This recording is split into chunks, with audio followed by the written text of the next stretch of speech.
السلام عليكم ورحمة الله وبركاته.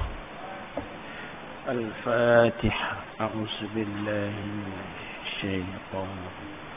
بسم الله الرحمن الرحيم. الحمد لله رب العالمين الرحمن الرحيم مالك يوم الدين. إياك نعبد وإياك نستعين. اهدنا الصراط المستقيم صراط الذين أنعمت عليهم غير المغضوب عليهم ولا الضالين. آمين. بسم الله الرحمن الرحيم. الحمد لله في الأولى والآخرة. له الحكم وإليه ترجعون. أشهد أن لا إله إلا الله وأشهد أن محمدا عبده ورسوله. إمام المتقين قائد الدعاء في المجاهدين. خاتم النبيين وسيد المرسلين. صلوات الله وسلامه عليه وعلى آله وصحبه أجمعين. أيها الناس اتقوا الله. أوصيكم وإياي بتقوى الله فقد فاز المتقون. وتزودوا فإن خير الزاد تقوى. أما بعد لله تعالى. Yang saya hormati Tuan Imam, tuan-tuan muslimin, muslimat rahimakumullah, mudah-mudahan dirahmati Allah, amin ya rabbal alamin. Bersyukur kehadrat Allah Subhanahu wa taala kerana dengan limpah dan kurnianya dapatlah kita sama-sama berada dalam rumah Allah, sama-sama berada dalam majlis ilmu. Semoga Allah taala menerima amalan ketaatan kita, amin ya rabbal alamin. Jadi tuan-tuan, sama-samalah kita berlumba-lumba mencari bekalan. Wa tazawwadu fa inna khairaz zadi taqwa.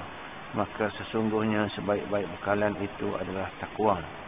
Jadi kita sambung tuan-tuan tafsir Al-Munir juzuk 1 karangan Dr. Wahbah Az-Zuhaili rahimahullahu alaih. Kita sampai kepada muka surat 176. Tajuk baru, kan? Tajuk baru. Sifat tamak dan kesalahan kaum Yahudi serta balasan yang menimpa mereka. Jadi kita baca ayat dia. Bismillahirrahmanirrahim. Wa iz qultum ya Musa lan nasbira ala ta'amin wahid. فادع لنا ربك يخرج لنا مما تنبت الأرض من بقلها وقثائها وفومها وعدسها وبصلها قال أتستبدلون الذي هو أدنى بالذي هو خير اهبطوا مصرا فإن لكم ما سألتم وضربت عليهم الذلة والمسكنة وباءوا بغضب من الله ذلك بأنهم كانوا يكفرون بآيات الله ويقتلون النبيين بغير الحق ذلك بما عصوا وكانوا يعتدون. Sadaqallahul azim. Ayat 61. Satu ayat je. Panjang. Dan berilah peringatan kepada mereka. Ingatlah ketika mana kamu berkata. Kamu ni masih lagi merujuk kepada ajdaduhum wa aslafuhum, datuk nenek moyang mereka, orang Yahudi. Bukan mereka yang berada di hadapan Nabi sallallahu alaihi wasallam. Ya. Hai Musa, kami tidak sabar, yakni tahan dengan satu jenis makanan sahaja. Sebab itu mohonkanlah untuk kami kepada Tuhanmu agar Dia memberikan kepada kami pelbagai sayuran yang tumbuh di bumi seperti timun, bawang putih, kacang dal dan bawang merah. Musa berkata, adakah kamu mahu mengambil menu ataupun makanan yang lebih rendah kualitinya berbanding yang lebih baik? Kalau begitu, pergilah kamu di sebuah kota. Di sana kamu akan dapat apa yang kamu minta. Kerana itu, mereka dihukum dengan nista dan kehinaan serta mendapat kemurkaan dari Allah Subhanahu wa taala. Ini adalah kerana mereka kufur terhadap ayat-ayat Allah dan membunuh para nabi yang memang tidak dibenarkan. Keadaan ini adalah kerana mereka derhaka dan melampaui batas. Jadi tuan-tuan, sekali imbas nampak macam tu, nampak ayat ni zahirnya minta timun pun kena hukum. Bukan macam tu, dia kena pentafsiran tu. Minta bawang pun kena azab Allah Ta'ala, berat kan? Jadi tu dia ada perbahasan ulama kat situ. Jadi nanti kita bahaskan bersama, kita tengok. Kita mula-mula kita pindah kepada at-tafsir wal bayan, tafsir dan ulasan. Perenggan yang pertama itu sudah tentulah dia mentafsir firman Allah Ta'ala, wa iz qultum ya Musa. Sampailah sampailah perkataan wa basaliha. Dia tafsirkan min bakliha wa kisaiha wa pumiha wa adasiha wa basaliha. Jadi setelah, sebagaimana kita sedia maklum, setelah orang-orang Yahudi Bani Israel dihukum oleh Allah Subhanahu wa taala kerana pengecut, Dayus nak berperang masuk ke bumi Baitul Maqdis. Mereka dibiarkan teronta-ronta di padang pasir yang bernama Sahra Uqtih selama 40 tahun. Yatihuna fil ardi arba'ina sana. Teronta-ronta di padang tih selama 40 tahun. Yang kita sedia maklum pada kisah-kisah yang sebelum ni. Dan kemudiannya pendek cerita, dapatlah masuk ke negeri itu setelah habis generasi 40 tahun ni mati. Tumbuh generasi baru masuk ke Baitul Maqdis. Pada zaman Nabi Allah Yusha' bin Nun, Yusha' bin Nun yang saya cerita dulu tu. Jadi tuan-tuan rasa ingat lagi tu. Saya tak perlu nak panjang cerita. Jadi dalam masa di padang tih dulu, dalam ayat yang lalu juga sebelum ni, mereka telah dapat bermacam-macam nikmat daripada Allah Subhanahu wa taala. Pada ayat yang kita baca sebelum ni, dahlah mereka itu dilindungi daripada panas terik matahari dengan awan ramam yang dingin, sejuk, istimewa. Dan kemudiannya bila lapar, datang berjumpa Nabi Musa alaihi salam, maka Nabi Musa pun berdoa kepada Allah Subhanahu wa taala, turunlah yang dikatakan manna wa salwa tu yang kita bahaskan dulu juga. Dan apabila dahaga, sampai dahaga pun datang lagi jumpa Nabi. Maklumlah terlampau orang kata bermewah-mewah. Wa iz istasqa Musa liqaumihi faqulna darib bi'asakal hajar. Datang minta ayat kepada Nabi Musa alaihissalam. Allah Ta'ala mewahyukan kepada Nabi Musa supaya pukul batu yang ada di situ. Itu tafsiran ulama tu, ada waktu yang dibawa dan sebagainya, itu tafsiran ulama. Maka batu tu terpancutlah air yang disebut sebagai isnata asyrata aina, 12 mata ayak. Ya. Yang satu mata ayak tu dikhususkan untuk satu kabilah daripada 12 tu. Orang satu. Mewah. Tapi dah sampai 40 tahun timbullah rasa jemu. Kan? Ini kisah jemu lah ni, kisah orang jemu. Jadi maka mereka pun memintalah kepada Nabi Musa alaihissalam makanan yang lain yang biasa duk makan sebelum ni. Dulu pernah duduk di bumi Mesir dengan makan bawangnya dan sebagainya. Jadi kalau boleh nak macam tu juga. Apa kata tafsir dan ulasan? Tengok. Ingatlah wahai kaum Yahudi, ketika datuk nenek kamu dahulu, aslafuhum wa ajdaduhum lah, memprotes dan berkata, wahai Musa, kami tidak puas hati dengan satu jenis makanan sahaja, iaitu manna salwa. Firman Allah di atas ditujukan kepada generasi Yahudi semasa zaman Nabi Muhammad sallallahu alaihi wasallam. Tu yang saya kata tadi. Khitab ni ditujukan dengan ganti nama tum. Tum tu kamulah. Anta, antuma, antum. Kan? Yang ada di hadapan ramai. Pasal apa kami kena? Nak nunjukkan mereka tu ada hubungan. Kalau tak ada datuk nenek moyang kamu dulu, tak ada lah. Kamu ada hubungan. Kan? Tu siapa dia yang duk minta macam-macam dengan Nabi Musa tu? Siapa? Datuk nenek moyang kamu dulu lah. Kan? Itu, ya memang datuk kami berbangga. Jadi itulah kena macam tu, dia hubung kait. Kan? Apa lagi kata Dr. Wahbah Az-Zuhaili rahimahullahu alaih?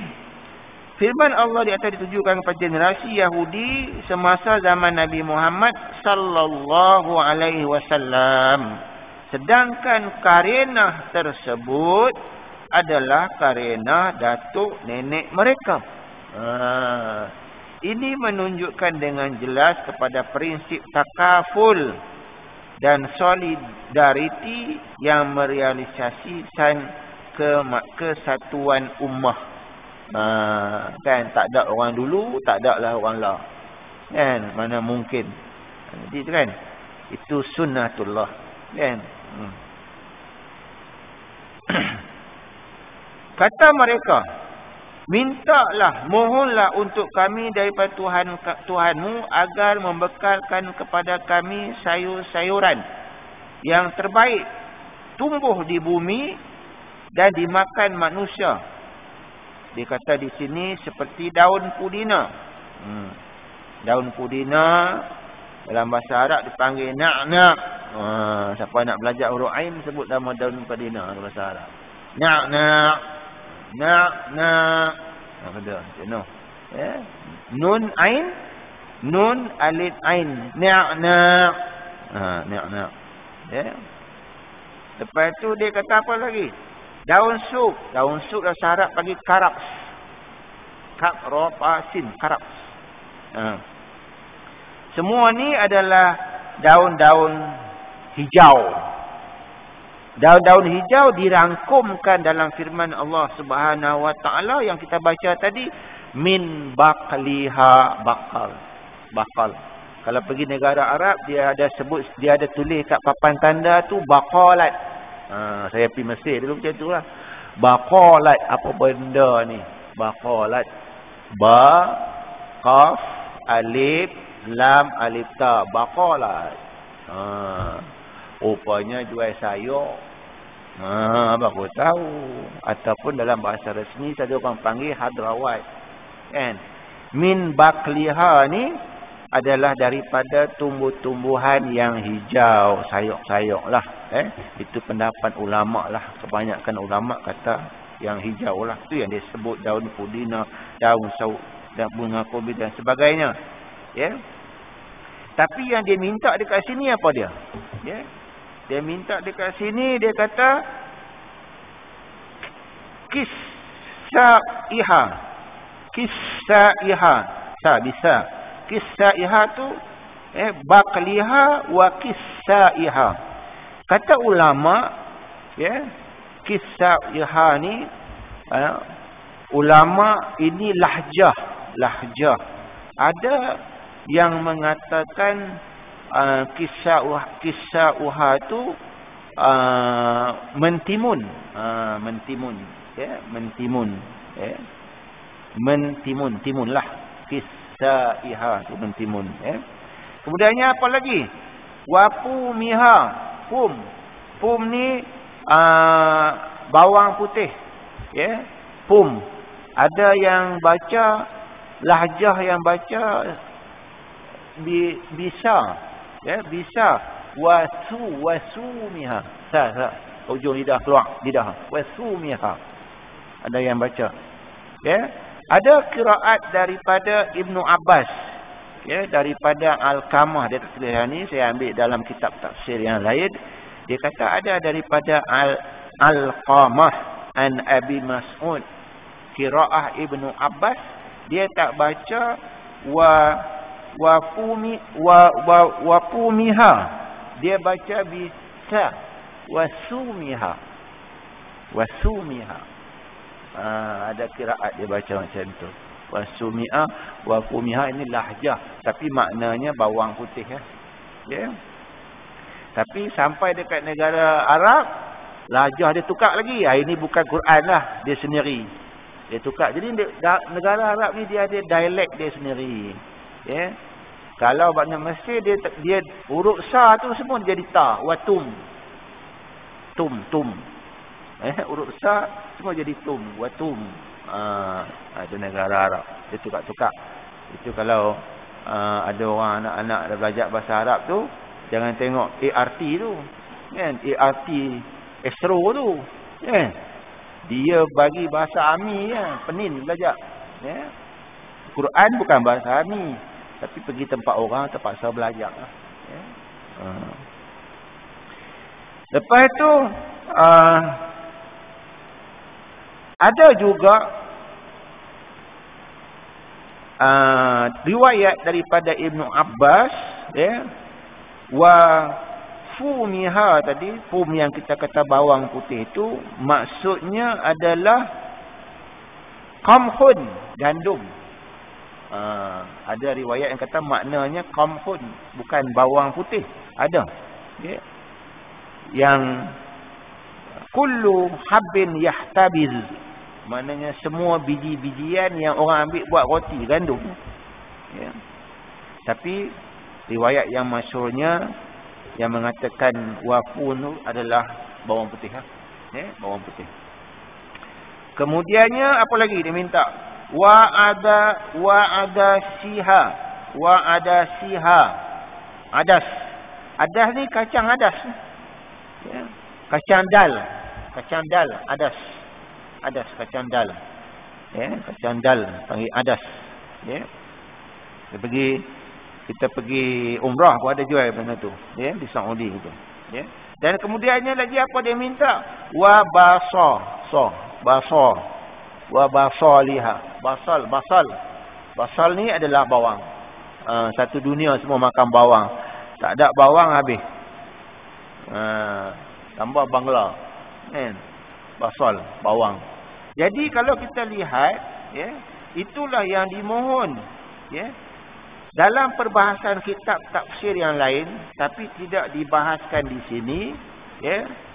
Kalau tafsir Al-Kabir, Imam Fakhruddin Ar-Razi, dia bahaskan. Dia kata, apakah memohon benda-benda macam ni menyebabkan mereka menjadi derhaka dan diazab oleh Allah Subhanahu Wa Taala? Nak makan ni hukum makan, haruslah nak makan, tak nak makan sudah. Minta pun bukan benda yang bukan kan. Adakah dihukum sebagai derhaka, menyebabkan mereka diazab oleh Allah Subhanahu Wa Taala? Memang ada ulama membahaskan di situ, ya. Antaranya saya buat catatan, saya ambil daripada tafsir Wajiz di tafsir Al-Quran, Ibnu Atiyah, dia kata memang, ya, di sana ada amrun ibahah, perkara yang harus, dan satu lagi imtinan, ujian Allah kepada mereka. Satu harus, satu ujian. Ujian makan manna wa salwa saja, tak ada benda lain. Satu lagi harus mau makan benda lain, ya. Kemudian dia kata Ibnu Katsir dalam ni juga, dia kata bagi pendapat orang yang beraliran zahir, berpandangan pada perkara zahir yang nampak saja, dipanggil golongan zahirin daripada golongan ahli tafsir, dia mendakwa bahawa anna zalika su'ala, dan soalan permintaan yang diminta ini adalah maksiat daripada Allah Ta'ala. Tak sabar sangat, sedangkan Allah uji, mohon benda lain, itu adalah maksiat. Maksudnya perbuatan dosa, derhaka kepada perintah Allah Ta'ala. Ada riwayat dalam tafsir Ibnu Katsir. Dan orang yang melakukannya adalah asin, berdosa. Bagi Imam Fakhruddin Ar-Razi sendiri, dia Asy-Syafi'i, dia kitab dia Tafsir Al-Kabir Mafatihul Ghaib, dia kata wa indana laisal amr kadzalik, bagi kami perkara ini tidaklah dianggap sebagai dosa, kerana makan dan minum itu hukumnya adalah harus saja. Permintaannya adalah benda-benda yang harus, dengan syarat jangan melakukan kerosakan di atas muka bumi, wala taqsaw fil ardi mufsidin. Dia kata macam tu. Itu pendapat ulama tafsir lah, ya. Kalau kata yang mengatakan maksiat haram tu, dah hampa ni tak sabar-sabar. Kan ini ujian Allah Subhanahu Wa Taala, nak juga benda ni. Ya. Dan permintaan kamu ini adalah derhaka kepada Allah Ta'ala. Dia kata macam tu lah, ya. Kita tengok, mereka meminta kepada Nabi Musa agar berdoa kepada Allah kerana mereka mengetahui bahawa doa para Nabi dimakbulkan oleh Allah Subhanahu Wa Ta'ala. Memang doa Nabi makbul, tak ada ijab. Sebelum ni minta ayat, kan? Dengan firman Allah Ta'ala, Fadrib, ya, pukul lah, sembok ayat. Boleh dapat dah, nak minta macam ni jugalah, ya. Ini perangai dia, Pak. Kemudiannya kita tengok lagi. Perenggan yang kedua adalah tafsir pada qala atastabdiluna allazi.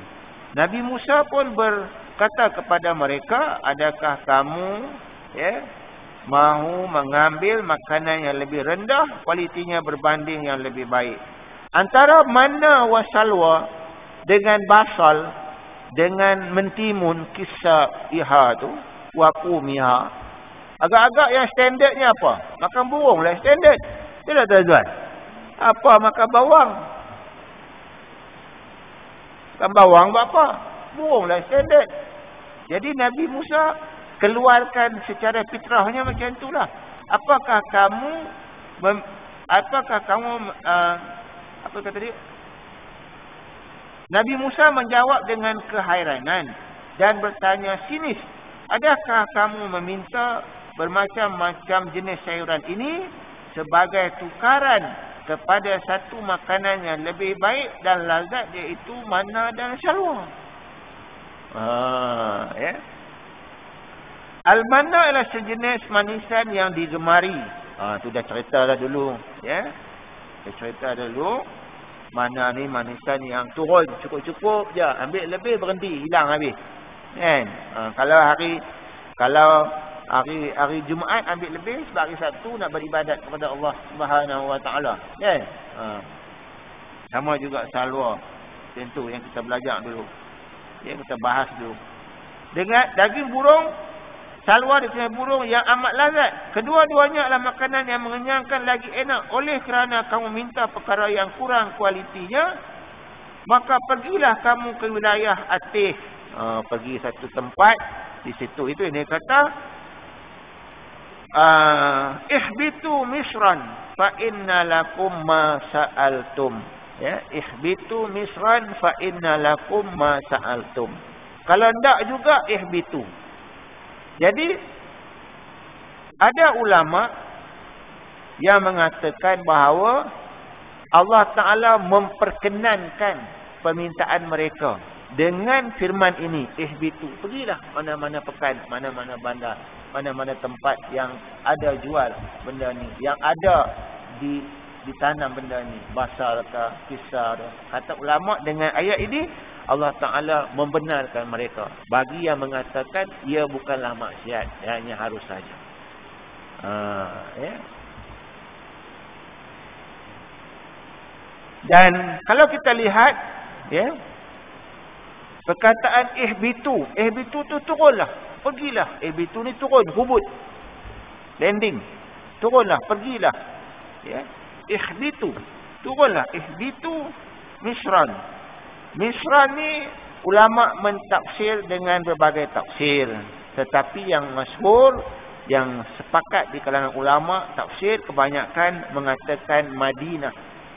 Satu pekan lah di Padang Teh itu pun ada juga yang boleh dianggap pekan pada fikiran mereka lah. Ramai orang kan fikiran, ada juga yang macam tu, silalah ke sana. Ya, ihbitu, pekan. Misra maksudnya Madinatan minal madain, satu tempat yang ramai lah, yang kan dia macam pekan lah, ada jual benda tu, kawasan yang subur ada jual benda tu. Ya, ada di situ satu kawasan.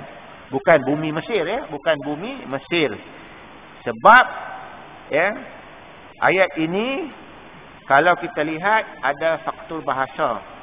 Pertamanya dia gunakan perkataan misran, berbaris dua di atas. Ya. Kalau menyebut negeri Mesir, negara Mesir, dia tak boleh bergaris dua di atas, dia tak sebut misran, dia sebut misra. Misran sebab negara ni dalam faktor kebahasaannya yang saya sebut, mungkin tuan-tuan tertanya sekali, adalah mamnu' minas saraf. Tidak boleh diletakkan baris tantin tu, tak boleh dalam segi bahasa Arab. Jadi tak kisahlah yang tu, kita bukan nak belajar bahasa Arab, tidak tengok maknanya. Jadi ulama ada dua kata. Yang masuk bumi Mesir, ada masuk satu kawasan yang lain. Yang masyhurnya kawasan itu, bukan bumi Mesir. Walaupun ada yang tak sebut bumi Mesir, tak boleh pakai yang tu. Ya. Udkhulu ayya baladin, masuklah mana-mana, ya, yang ada kat situ. Ya. Maka pergilah ke wilayah Atih, lokasi antara Baitul Maqdis dan kawasan Kansirin. Ya, Kansirin. Dan tinggallah di mana-mana kawasan pertanian, dan kamu akan boleh segala permintaan kamu. Mereka telah menyebut tentang almana dan salwa sebagai satu jenis makanan, sedangkan pada hakikatnya dia ada dua jenis. Ini adalah kerana makanan itu berulang secara rutin pada setiap hari, di mana mereka memakannya sebagai makanan asasi, ya, sehingga mengenyangkan, macam makan nasi, ya. Macam makan nasi, ya. Boleh juga sebagai minuman yang berkhasiat lah, kan. Mana, ya, minuman yang berkhasiat macam bul untuk kadar mulutnya, kan. Burung tu salwa, ya. Lalu mereka menganggap satu menu sahaja. Dia kata sebagai satu, sebagaimana anda boleh mengatakan kepada orang membiasakan dirinya dengan puasa, sembahyang dan baca sekaligus pada setiap hari, saya beramal satu amalan rutin dalam saban hari. Maksudnya berubahlah, ya. Dia tak mau benda yang sama. Itu fitrah manusia, dia tak nak benda yang sama, tak berulang, ya. Dia tak mau benda tu berulang-ulang, jadi dia nak benda yang lain sama, ya. Itu fitrah manusia, ya. Dan kemudiannya, akan tetapi akhirnya Allah Subhanahu Taala seksa mereka. Ini ayat yang mana ni? Ayat waduribat alaihimuz zillah, waduribat alaihimuz zillah, waduribat alaihimuz zillah, iaitu dikenakan kepada mereka kehinaan. Akan tetapi akhirnya Allah Ta'ala seksa mereka kerana kufur nikmat Allah dan mempersendakan tanda-tanda kuasaan Allah yang diberikan kepada Musa sebagai mukjizat yang nyata. Ya. Ada ulama tafsir, ya, mentafsir lagi dengan dalam, mengatakan bahawa orang-orang ini, Bani Israel ini dihukum oleh Allah Ta'ala bukan kerana meminta benda-benda yang tadi, yang saya sebut, timun, bawang tadi. Tetapi dihukum dengan sebab yang lain yang berlaku sebelum ini, antaranya menyembah anak patung, al-ijlah. Dan seterusnya, dalam ayat diceritakan sebab lagi kerana mereka itu membunuh para nabi dan rasul. Itu sebab disebut dalam ayat itu, antaranya wayaqtulunan nabiyina bighairil haq, membunuh para nabi dan rasul. Nabi kena bunuh. Sebab itu dia diseksa oleh Allah Ta'ala bukan kerana minta timun, kata ulama, ya. Bahkan mereka telah membunuh para nabi secara zalim.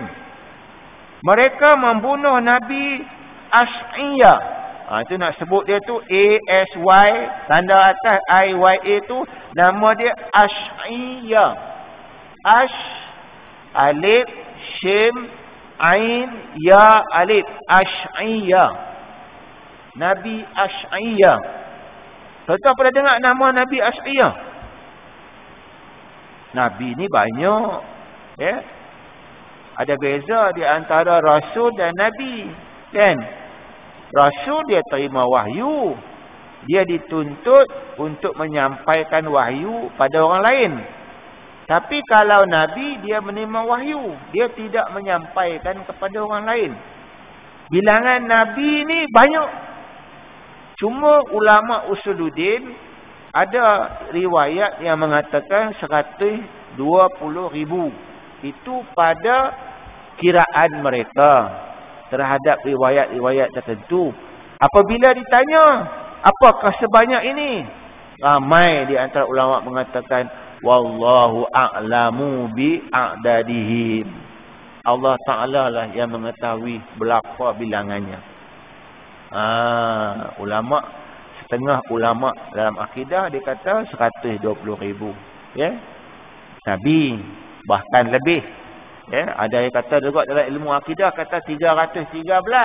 Tapi tersebut dalam Quran 25 aja yang kita doa apa ada Nuh Saleh akhir tu. Kan? Jadi nabi ni banyak. Kita mungkin tidak pernah dengar nama Nabi Samuil. Ini orang Bani Israel juga ni. Sebagaimana firman Allah Subhanahu wa taala dalam Quran dia sebut wa kafaina min ba'dihi birrusul, dan kami datangkan selepas itu rasul-rasul yang ramai. Ya, Nabi Samuil, Sya'ya ataupun Asy'iyah tadi, Hizkil, Armia. Ini banyak, ya. Tapi kalau kita lihat ulama tafsir banyak menyebut, ada menyebut nama Asy'iyah ni. Ya, antaranya ulama tafsirnya Imam Tabari ada sebut, ya, Ibnu Atiyah ada sebut, Ibnu Atsur pun ada sebut, ya, Asy'iyah, ya. Ataupun nama dia Sya'ya, Shim, Ain, Ya, Alif. Tadi ada alif, dibuang alif. Asy'iyah, Sya'ya ataupun Sya'ya. Dia ada 3 sebutan di antara Nabi ni, ya. Mereka membunuh Nabi Asy'iyah, Nabi Zakaria, Nabi Yahya kena bunuh. Ya. Bunuh kerana menentang kelakuan buruk. Ketika itu Malik dia, raja dia, ya, dia antara apa? Herodius dengan Herodia. Ya. Dia nak kahwin dengan kata macam-macam lah, kata anak tiri atau pak menakan. Ada riwayat kata pak menakan, ada yang kata anak tiri. Mana boleh kahwin, kan? Anak tiri tak boleh kahwin. Kalau dah kahwin dengan mak, kan? Kalau dah bersama dengan mak, anak tak boleh kahwin.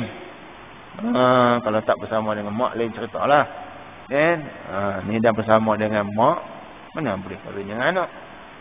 Jadi benda ni sama dalam syariat Nabi Muhammad sallallahu alaihi wasallam. Kita pun sama, tak boleh kahwin. Ya. Jadi ditentang oleh Nabi Zakaria dan Nabi Yahya. Jadi untuk mengambil hati bakal bini dia tu, dipenggal kepala Nabi Yahya. Nabi Zakaria diligan, ditahan, dan kemudiannya katakan Nabi Zakaria lari masuk hutan. Dalam setengah riwayat mengatakan, dan Allah Ta'ala melindung Nabi Zakaria dengan menyelinap masuk pada sebatang pokok yang besar. Pokok tu terbelah macam lorong elok norok. Pokok besar lah, pokok kecil terjuntai, nampak? Nampak? Duduk dalam tu. Tapi iblis syaitan bagi tahu pula, membisikkan kepada orang-orang Bani Israel Yahudi yang ligan tu. Akhirnya Nabi Zakaria dalam satu riwayat itulah mengatakan Nabi Zakaria dipotong dengan gergaji, mati. Ini bunuh Nabi Zakaria. Nabi Yahya dipenggal kepalanya. Jadi inilah cerita orang Yahudi. Sebab itu dia diseksa, diazab oleh Allah Subhanahu Wa Taala. Bahkan ada setengah ulama, saya baca, ni saya ambil daripada Ibnu Katsir. Saya bukan ambil ikut sedap mulut, saya tak berani. Ada satu pendapat dalam tafsir Ibnu Katsir yang diriwayatkan oleh Abdullah Ibn Mas'ud. Ibnu Katsir dia kata dari kitab tafsir Ibnu Katsir, dia ambil daripada satu kaul Abdullah Ibn Mas'ud. Ada yang menyebut kanat Banu Israel, adalah orang Bani Israel itu fil yaum, dalam satu hari, fil yaum, al-yaum hari, taqtulu, mereka membunuh salasa mi'atin nabiyyin, salasa tiga, mi'ah, 300 nabi mereka bunuh sehari. Jadi betul ustaz? Wallahu a'lam. Jadi nak ceritanya mereka ni sampai nabi pun dibunuh. Nabi Muhammad pun pernah cuba dibunuh. Yang saya ceritakan bagaimana Bani Nadir merancang untuk menghempak batu kepada kepala Nabi Muhammad yang berunding pada ketika itu, kerana ada kes pembunuhan. Dan akhirnya malaikat bagi tahu, balik serang, usir Bani Nadir keluar daripada Madinah. Ini orang Yahudi. Jadi bahkan mereka telah membunuh para nabi secara zalim. Mereka membunuh Nabi Ash'aya, Nabi Zakaria, Nabi Yahya, dan ramai lagi. Saya cuba juga cari dalam tafsir nama-nama nabi lain yang kena bunuh, tak jumpa. Saya tak tahu kot orang lain jumpa. Dia kebanyakan tafsir dia sebut Nabi Zakaria, Yahya, Ash'aya. Dia tak sebut nabi-nabi yang lain. Saya tak ada maklumat lah, Akibatnya keadaan mereka dihina dina di dunia, sentiasa dicengkam kenistaan yang tidak kunjung padam. Kemudian mereka dikutuk dan mendapat kemurkaan serta bala Allah SWT di dunia, serta azab yang pedih di akhirat. Itu yang datang ayat duribat alaihimuz zillatu ay wal maskanatu wa ba'u bighadabin minallah dzalika bi annahum yakfuruna bi ayatillah wa yaqtuluna an-nabiyyina bighairil haqq. Mereka ditimpa azab. Dalam mentafsir azab yang diterima oleh orang Yahudi Bani Israel ini, tak ada dalam buku ni. Ambil dalam tafsir yang lain, Ibnu Ashur tafsir dia juga. Dia ada tafsir. Tafsir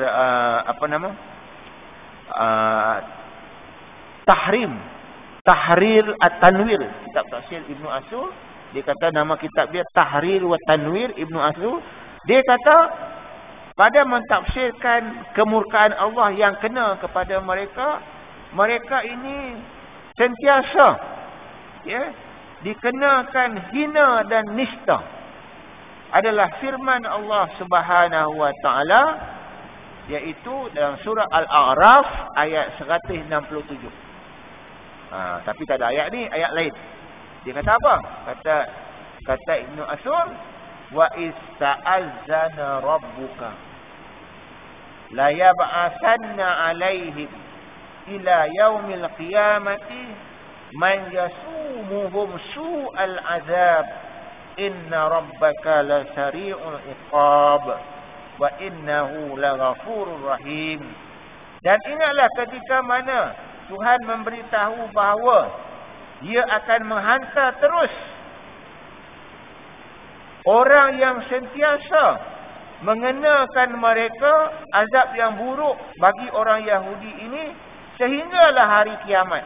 Sesungguhnya Tuhan engkau maha segera azabnya dan sesungguhnya Dia maha pengampun lagi maha pengasihan. Itu yang saya katakan. Orang Yahudi ini, dulu ada saya cerita, ya, orang Yahudi ini sampai hari kiamat pun, ya, sampai hampir hari kiamat, ya, di tanah Asrat Sa'ah Al-Kubra, ya, yang saya ceritakan kepada tuan-tuan berkenaan dengan pohon Gharqad. Pohon Gharqad.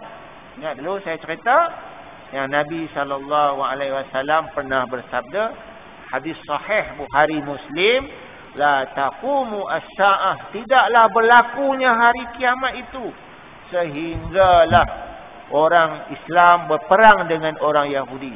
Ini orang Yahudi pada ketika itu bersama-sama dengan Dajjal, ya.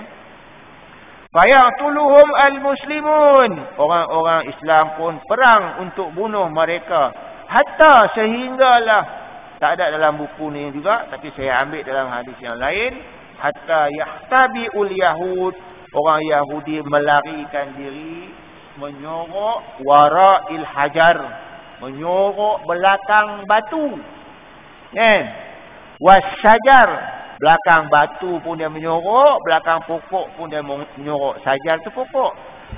Fayaqulu al-hajar, hajar batu berkata-kata, hajar tu berkata-kata dengan izin Allah Subhanahu taala, ya.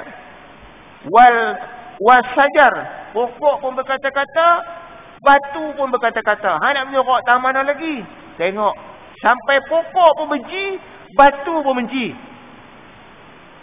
Apa kata batu?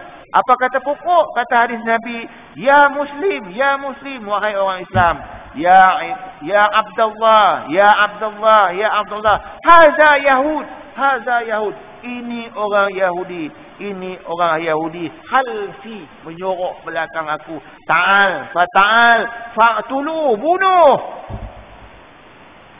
illa Gharqad, kecuali pokok yang bernama Gharqad. Saya cerita dulu. Dan ghain, ra, qaf, dal. Gharqad. Ghain, ra, qaf, dal. Gharqad. Fa innahu min syajaratil yahud, dan dia adalah pokok yang sangat disayangi oleh orang Yahudi. Sebab dia tak bagi tahu. Sayang. Pokok lain semua bercakap habis dah. Pokok tu dia tak bagi tahu. Yang lain bagi tahu habis dah. Itu yang dia tanam banyak tu. Itu dia tanam banyak. Pohon Gharqad ni dia tanam banyak. Di negara Palestin yang dirampas tu sekarang dia tanam pokok tu. Supaya nanti bila berlaku peperangan, dia percaya pasti berlaku. Itu tanda-tanda kiamat. Pasti berlaku. Itu hadis Nabi, dia pasti berlaku, dia percaya.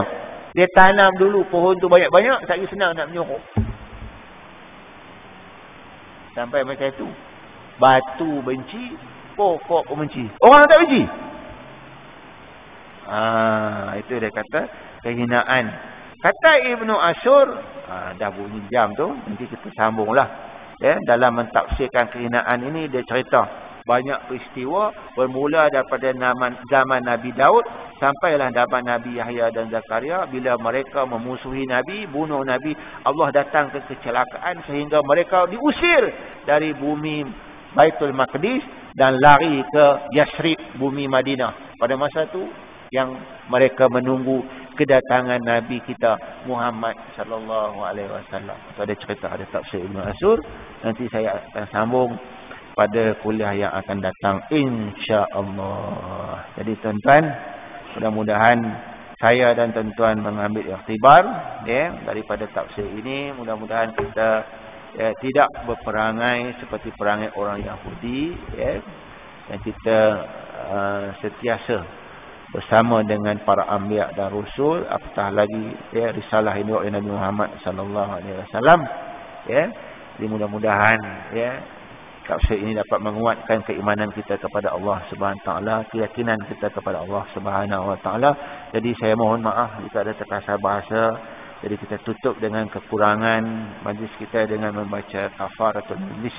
Subhanakallah bihamdi, subhanakallah wa bihamdika, asyhadu an la ilaha illa anta, astaghfiruka wa atubu ilaik.